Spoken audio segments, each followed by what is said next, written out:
Alrighty, gang. Here's to nights that turn into mornings and friends that turn into family. Cheers! Happy birthday to you.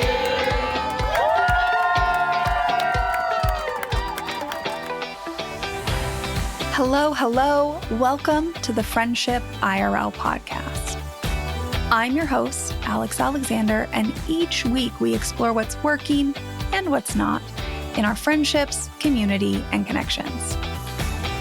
Have you ever wished you could sit down and have a conversation about what is really going on in your friendships?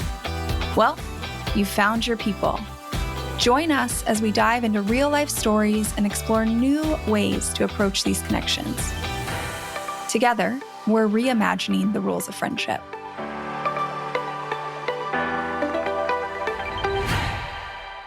I was talking to one of you in my messages the other day. We were going back and forth, just chatting about some friendship problems and some ideas I had, things to try. I always do that, by the way. But she asked me a question, and I thought it was a really great question, so I'm bringing it here. Her question was, you spend an extraordinary amount of time thinking about friendship. If you could go back and tell younger you some of the things you know now, what would you tell her? I was like, wow. Because I really do think I have changed as a friend pretty rapidly.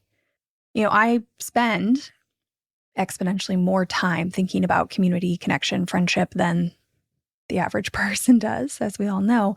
So some of these realizations I'm having at 35, people might be having at 40 or 50 or 60 or 70. Everybody's friendship journey is different. I don't think there's any milestone in which you need to have had maybe certain realizations or understanding of your friendship or things like that. Everybody's on their own journey. And I think that's evident by the fact that we do have listeners of Friendship IRL that are in their 70s and 80s. Now, I don't know anybody in their 90s, so if that is you, let me know. But no matter what age you are, there's probably something you wish you could go back and tell younger you, because we are all growing and changing as friends. So what would I tell younger me? Man, probably a lot of things.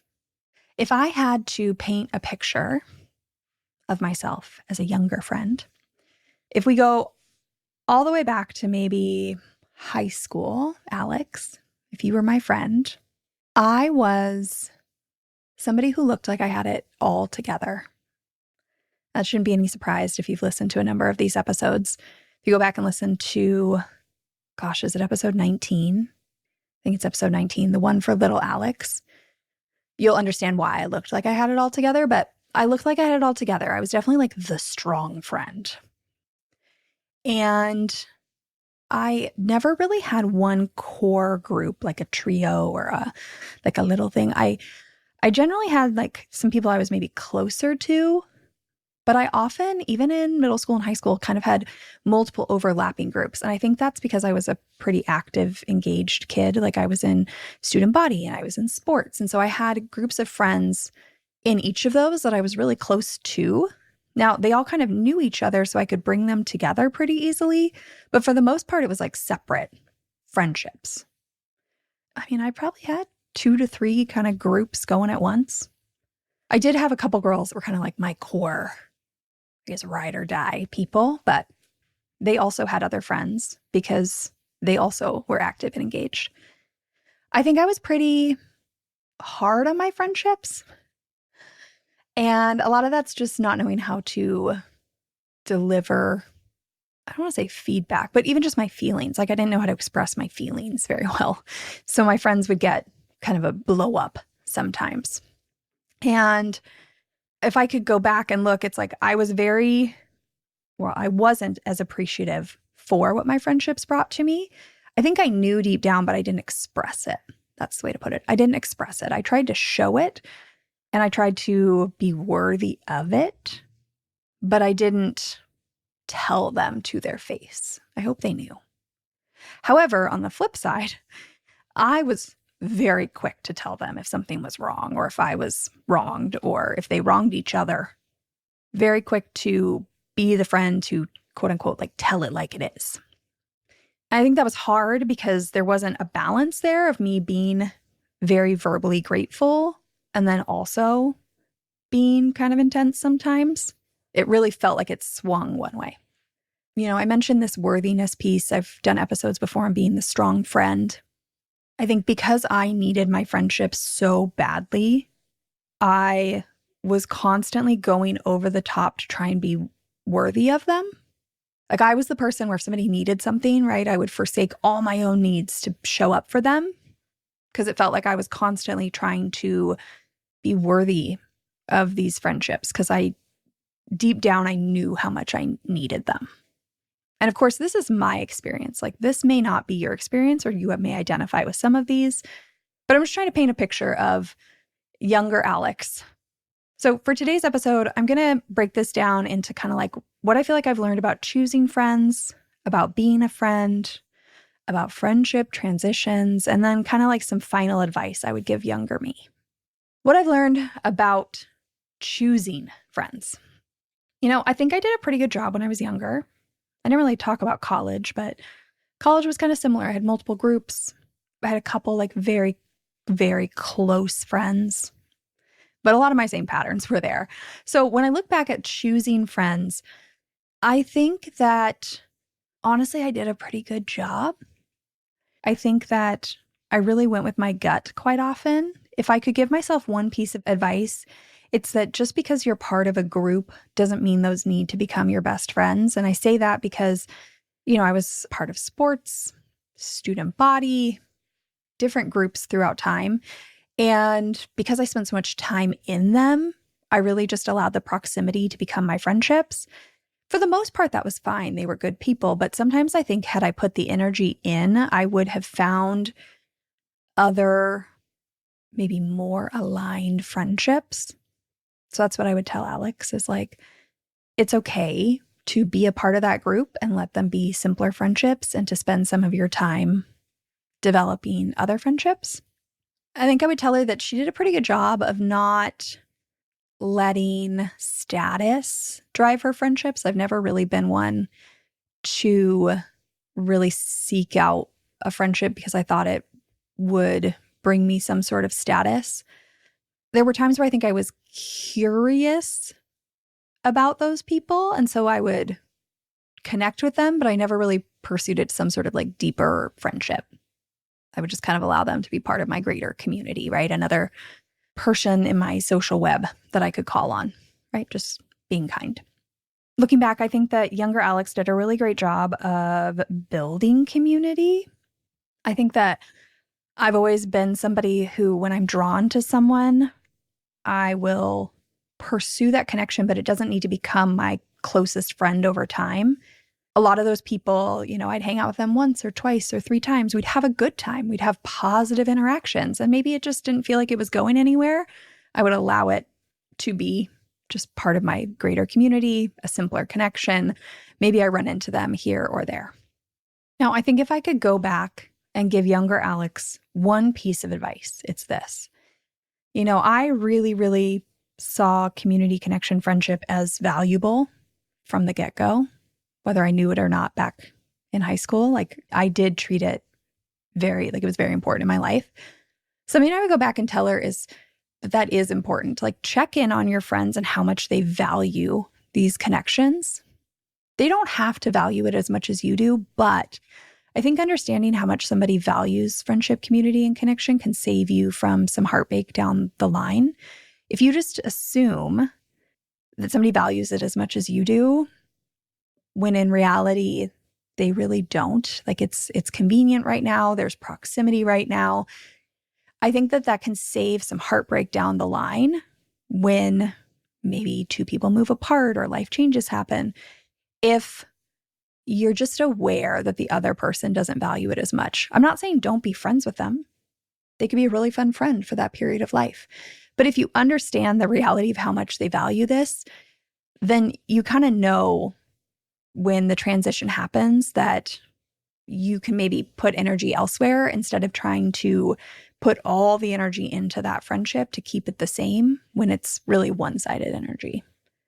There's definitely some times where I tried to put in the one-sided energy, and I think it broke my heart a little bit. Now, if I could go back and talk to younger Alex about what I've learned about being a friend, oh my gosh, so many things. I have so many moments where I was, quote unquote, like that friend. I was the one who was the advice giver. Talked about that in a recent episode. I was the one that said she wanted to do things and then didn't respond to the text messages. I was the friend that said things and hurt somebody's feelings. And I think what I would go back and tell younger Alex is like, there's no way you're going to be the perfect friend ever. And so any pressure I put on myself to be the perfect friend, I should just let that go.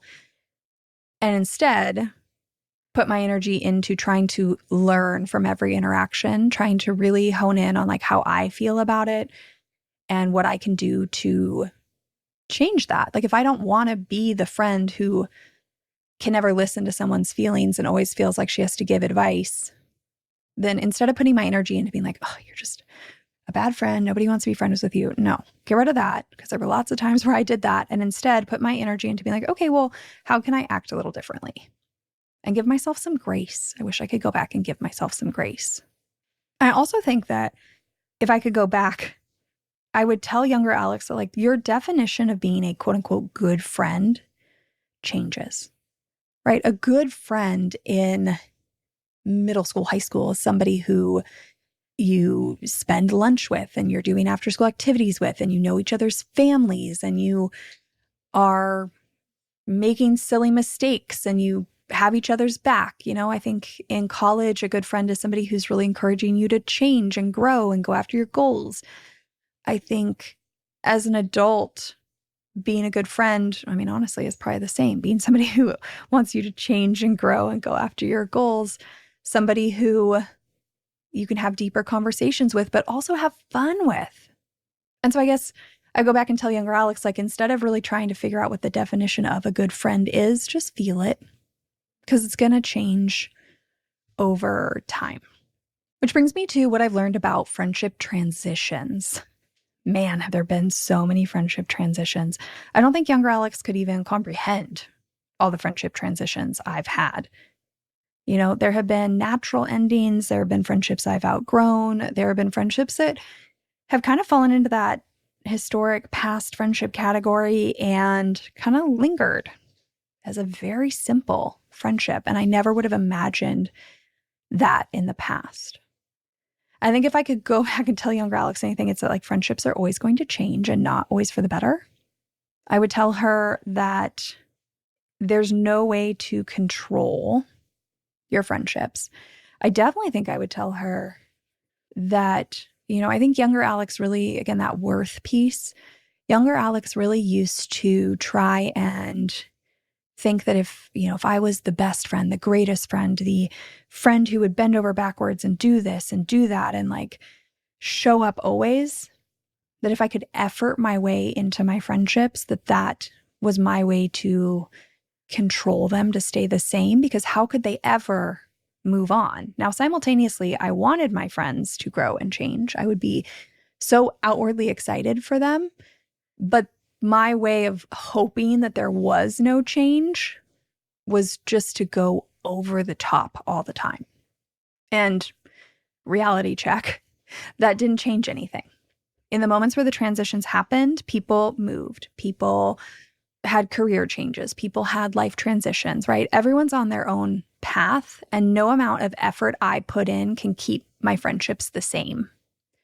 So instead of killing myself and bending over backwards and ignoring my own needs, I would tell her, like, just do what feels right and stop exhausting yourself all the time. Like, pick an amount and allow it to be enough, basically. Also, I'd probably tell her you are enough, but that's a whole nother episode. You know, I tell younger Alex that you're going to outgrow friendships, but I don't think I've outgrown them the way I thought I would. I think the societal conversation is that when you outgrow a friendship, you just never see that person again. And you're, I don't know, some level up. That's not how I've experienced outgrowing friendships. The way I've experienced it is like, you still maybe see this person, but the reasons you get together feel weaker. And then when you are together, you're struggling to make conversation.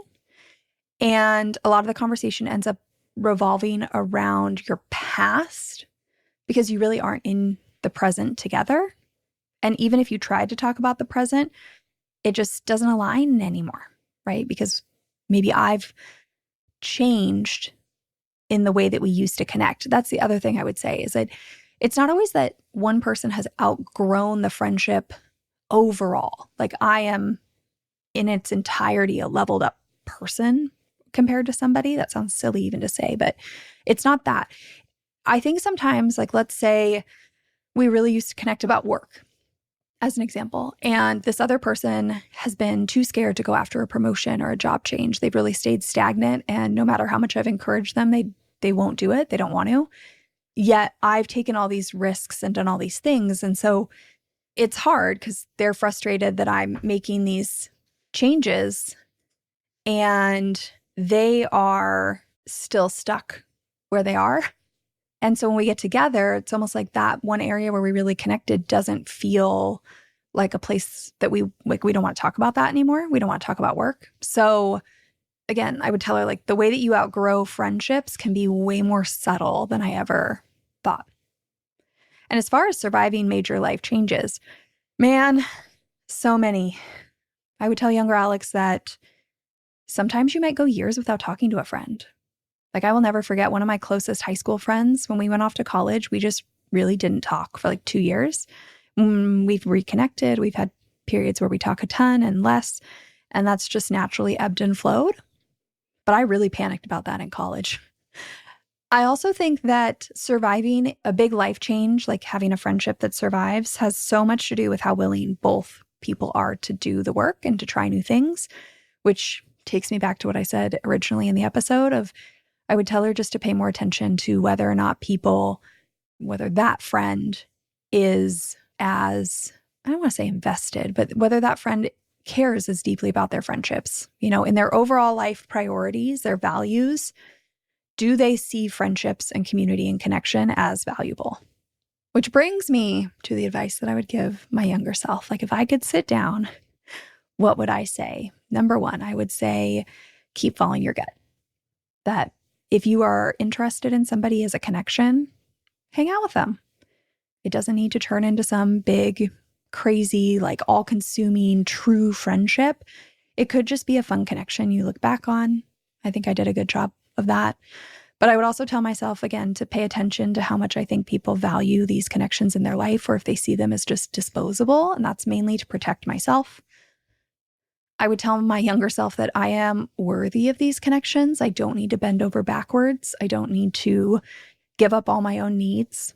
I think some of you listening could probably hear that. Like, you are worthy of the friendships and community and connection in your life, just as you are, without being the giver all the time.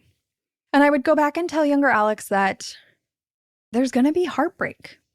It's going to hurt. There have been many times where I really thought I had built this community that would be forever, and then some life transition outside of my control, right, in my friends' lives happened, and it completely shook everything up for me. And that you're going to be okay. That's just how it goes. That you gotta feel the heartbreak as much as you feel how much you love all these people. And the final thing I would tell her, truly, is all the work she's going to do on how to communicate better and kinder with her friends is worth it. Guys, I had a tongue, could not control my temper sometimes. And I've worked really hard on that. I think I deliver news or feedback or frustration or my emotions way better than I did when I was younger. And all the work that I put into that was so worth it. So whatever it is that you're working on, it might take time, but if it's something you're seeing as a pattern in your friendships, it's probably worth putting the effort into it. So I don't know, what would you tell your younger self? Maybe this is a great moment to reflect on how you've grown and changed as a friend and the work that you've put in, because if you're listening to this podcast, then you probably value this in your life. Sometimes I think it's easy to just brush aside our friendship journey because it's just kind of happening, woven into our day. It's not like one relationship necessarily that we're focused on and we can reflect on. So instead, take a few moments and just give yourself a pat on the back for how far you've come and where you were back in the day versus where you are now. With that, I'll see you next week. Thank you for listening to this episode of Friendship IRL. I am so honored to have these conversations with you, but don't let the chat die here. Send me a voice message. I created a special website just to chat with you. You can find it at alex.chat. You can also find me on Instagram. My handle at it's Alex Alexander, or go ahead and leave a review wherever you prefer to listen to podcasts. Now, if you want to take this conversation a step further, send this episode to a friend. Tell them you found it interesting and use what we just talked about as a conversation starter the next time you and your friend hang out. No need for a teary goodbye. I'll be back with a new episode next week.